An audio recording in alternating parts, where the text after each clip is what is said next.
A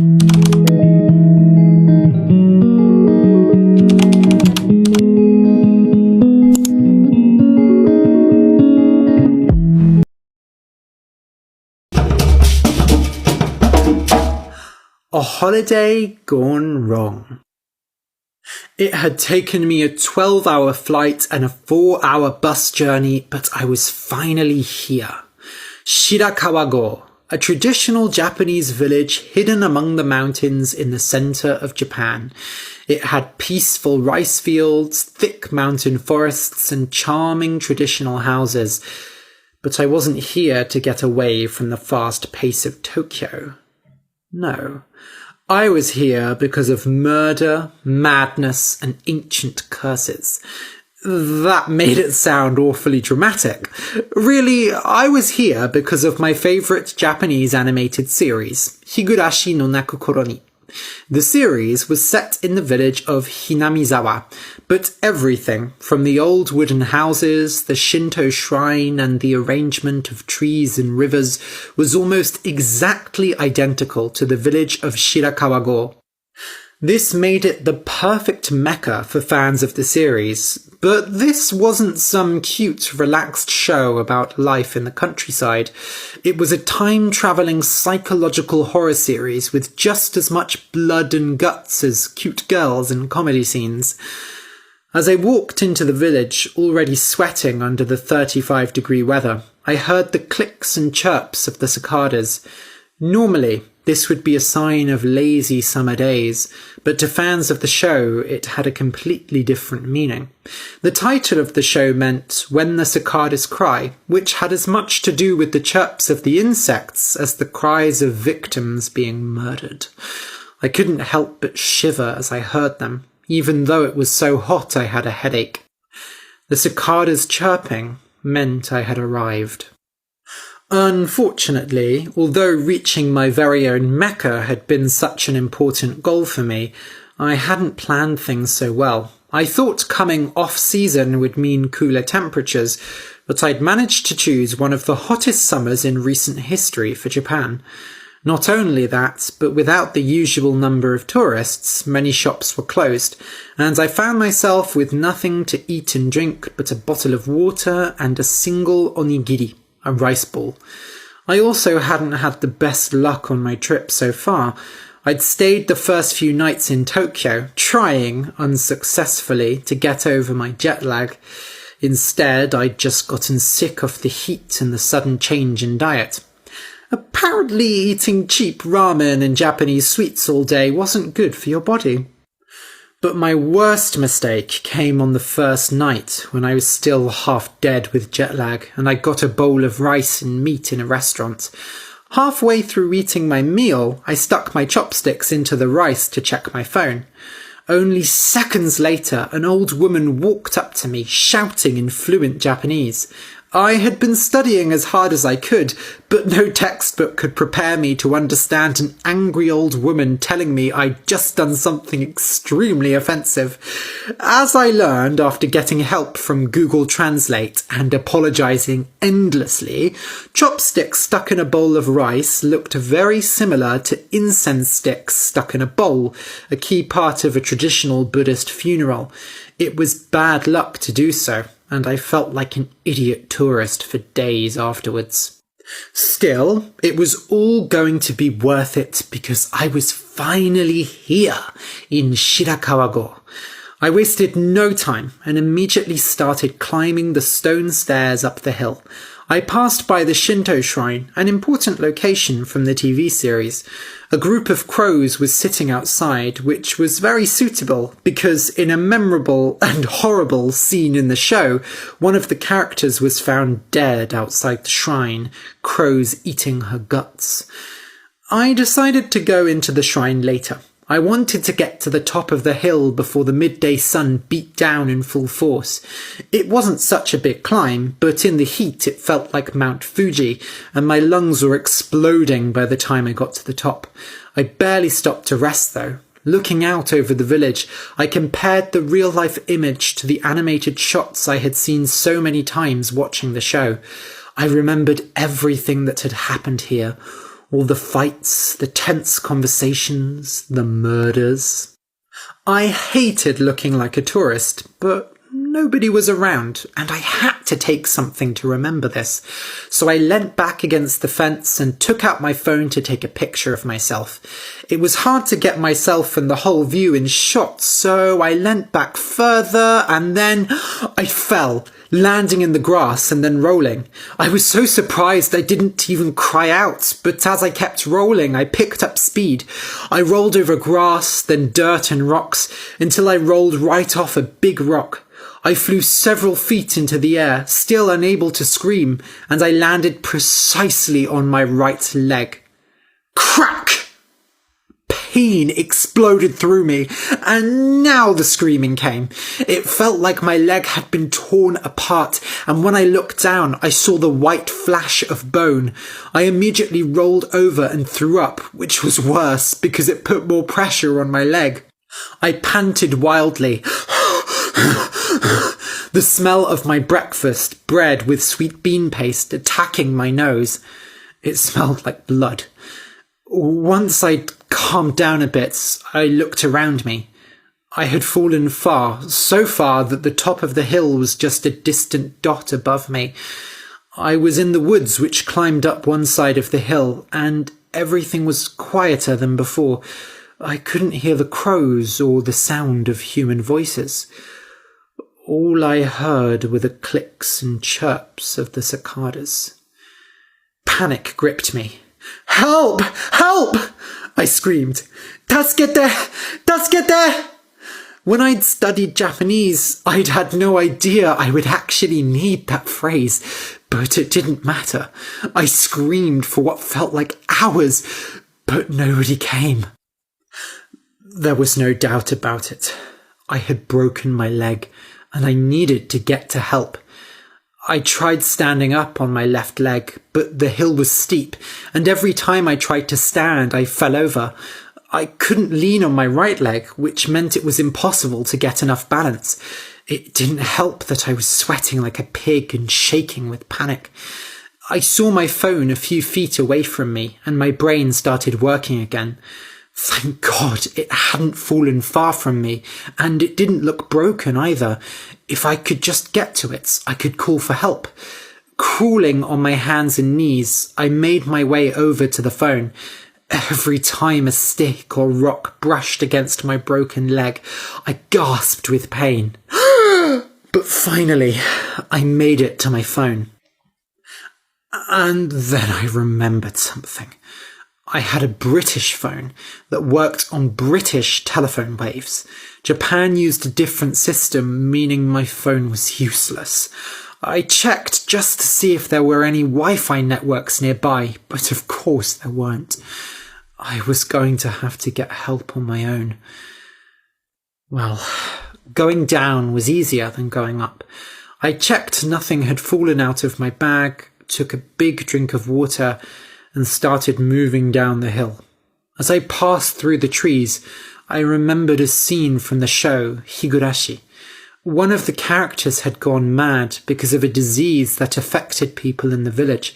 He ran through the forest, holding a baseball bat, chasing after one of his friends with the intention of breaking her head open.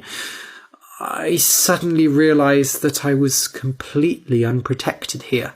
If a crazy murderer or even a wild animal wanted to attack me, I could do nothing to stop them. Suddenly, the TV show that had brought me here felt terrifyingly real. I crawled faster, and eventually I made it out of the trees. I cried for help, but with the river nearby, nobody would hear it. After resting for a while, I kept going.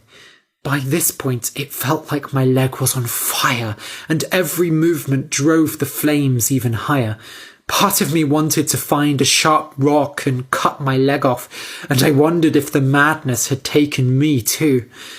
In the show, the villagers all spoke of Oyashiro's curse. Oyashiro was the local god who the villagers respected and feared. Each year, one person would die and another would disappear, and the people whispered that Oyashiro had taken them. Had I become victim to Oyashiro's curse? Had I offended him in some way, and now he was punishing me with a slow and cruel death? I had never believed in such things before, but now it was seeming more and more likely. I passed by a traditional building, and it took me a moment to realise what it was. It was the ritual tool shed, exactly the same as it looked in the show. Inside, the villagers kept horrible devices to punish anyone who offended Oyashiro, machines to tear your nails out, beds to tie people to and stretch them out, and a sharp tool that was used every year in the town's summer festival. In the modern day, it had acquired a much more innocent use as part of a ritual dance, but in the village's history, it was used to tear out people's guts. At one end of the room, a statue of Oyashiro looked down, judging all who entered. Even though I couldn't see inside the shed, I felt his eyes burning through me. No, I reminded myself, none of that was real. There was probably nothing like that inside. That was fiction, and this was reality. But still, as I crawled past the shed inch by inch, I felt my guts itch, like they were trying to escape. I left the ritual tool shed and the cruel eyes of Oyashiro, but my journey wasn't over yet. Now I came to the river, where in the show the village's yearly festival took place. Here the villagers tore out cotton from old beds and sofas and threw it into the river. The innocent tradition had a much darker history, though. Thousands of years before, it wasn't cotton, but a victim's guts that were torn out and thrown into the river as an offering to Oyashiro. Now that I was out in the open, away from the trees, I tried shouting for help again. I screamed until my body shook to make sure I was heard over the sound of the river. But still, nobody came. I hadn't seen a single person since I climbed the hill. When had that been? It had probably only been a few hours, but it felt like decades of my life had passed, trapped in an endless punishment as I crawled through the trees. I made the mistake of looking behind me and saw a thin trail of blood on the ground from where my broken leg had been. I hadn't lost that much blood, but it was enough to make me want to throw up again, and I had to try hard to keep my food down. Was this how I was going to die? As a stupid tourist abroad, falling down a cliff while trying to take a picture? I wouldn't have minded so much. There were far worse places to die. Except Shirakawa-go, my Mecca, this peaceful part of the past, was a living cemetery where the bloody ghosts of a fictional TV show haunted me. I didn't think I could ever watch the show again after this. That was, if I survived this. The midday sun was beating cruelly on me now, and I had been stupid enough to crawl out of the shade without the energy to return. If I didn't get help soon, I would pass out and... "Young man, what are you doing? Oh, you're hurt." I looked up, hardly able to believe it. I was hearing a human voice, an old man's voice, and despite the awful situation, I was able to understand his Japanese. I blinked, watching the figure slowly approach me, walking almost as slowly as I had crawled. "Tasukete," I murmured. I was safe, wasn't I? Or had this man come to end things?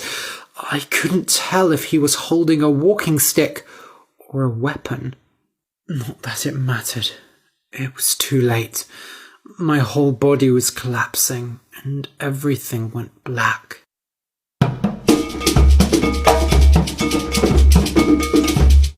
I woke up and saw a red sky. The clouds sat above me, and then they started moving quickly. I thought I must be dreaming, until I realised I was the one moving. I was lying down, being carried into an ambulance. "Oi, daijoubu? Are you okay?" I looked to my left and saw one of the men in the ambulance. There was a woman to my right, putting something on my leg. Everything felt strange, like I was wrapped in cotton. I wondered if they had given me some drugs. In the series, one of the characters, an evil nurse, gave people a drug that made them go mad and kill themselves and others around them. "It's okay," I said quietly. "I'm too tired to kill anyone." The ambulance workers looked very confused, but I was too tired to explain. To me, it made perfect sense. "I wonder if this is because of Oyashiro's curse. Oyashiro-sama no tatari kana." The ambulance worker's confusion turned to anger. "Young man," said the one on my left, "don't joke about that. Jodan janai zo." "What? You really believe in that?" I said. The two workers looked at each other, then at me. "Stop talking," the right one said. "You should rest." They finished working on me, closed the doors, and we drove away. Through the sound of the engine, I could hear something, but I couldn't tell what it was. It wasn't until we got to the hospital that I realized. It was the cicada's cries. Even inside, when they were treating my leg, I could hear it. It got louder and louder over the week, until I could hear it every minute of every day. I didn't tell anyone about it. Who would believe me? I just told myself that it was an unusually hot summer and that there were more cicadas than usual. It didn't take me long to recover, and I was forced to end my holiday and go home early. Travelling around Japan with a broken leg wasn't going to be any fun, and my mum insisted that I come home so she could look after me. When I got onto the plane, I finally had a break from the cicadas. The engine was too loud to hear anything else. It would all be fine when I got home, I told myself. But when I landed, the cicadas' cries still rang in my ears. They followed me day and night, and even in the comfort of my family home, I couldn't sleep with them. I tell you this, dear reader, as a warning. If you hear of a curse, a haunted place, or a god's anger, do not ignore it. Sometimes reality is stranger than fiction.